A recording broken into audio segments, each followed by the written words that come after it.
నా పేరు సత్యనారాయణపురం. ఉదయం నుంచి కారుతుందంట, నేను చూడలేదు. మా బాబు చూసి వచ్చి నేను అమ్మ చెట్టు పూజిస్తావా అని అడిగాడు. చూసి నేను కాదన్నాను ముందు. తర్వాత నేనే వచ్చి చూస్తే పాలు చాలా కారున్నాయి. గబగబా వెళ్ళి స్నానం వచ్చేసేసి వచ్చి చెట్టును పూజించాను. నేను పూజించేటప్పటికే ఒక ఆమె కుంట్లోకి వచ్చేసింది. ఆవిడైపోయిన తర్వాత ఇంకొక ఆవిడికి వచ్చింది. అలాగే నలుగురికి వచ్చింది. నలుగురు అమ్మవారే పోలేరమ్మని చెప్పింది. ఇంకా అమ్మవారనే నేను ఫిక్స్ అయిపోయాను. నా పేరు గుర్రం కృష్ణమూర్తి, ఒంగోలు అండి.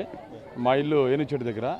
మాకు 6 మా ఫ్రెండ్స్ చెప్పారండి, ఇలా 60 అడుగుల రోడ్లో వేప చెట్టుకి పాలు కారుతుందంటే అని చెప్పారు. నేను అంతకుముందు అంటే నాకు తెలియక చానాల క్రితం ఇలా వేప చెట్టుకి పాలు కారుతుందంటేను అది కొన్ని ఛానల్స్లో దాన్ని ఖండించారు. ఎందుకంటే ఇది సహజమే, దానికి అది పెద్ద దానికి వీళ్ళు కొంతమంది సిద్ధాంతకర్తలు యాడ్ చేసి అది చెప్తున్నారండి. ఏం కాదు అది అని చెప్పి అన్నట్టు నాకు బాగా గుర్తు. దాని అసలు ఏందని చూడటానికి ఇప్పుడు వచ్చాను. చూసి నిజంగా అంటే పాలు కారటం 1 by 1 చుక్కలు పడతానే ఉన్నాయి. మరి నేను టేస్ట్ చేయలేదు దాన్ని. సో ఏదైనా వేప చెట్టుకు పాలు కావడం అనేది ఒక రకంగా ఆలోచించదగ్గ విషయమే అని నేను అనుకుంటున్నాను. Thank you. నా పేరు గుర్రం కృష్ణ, ఒంగోలు అండి.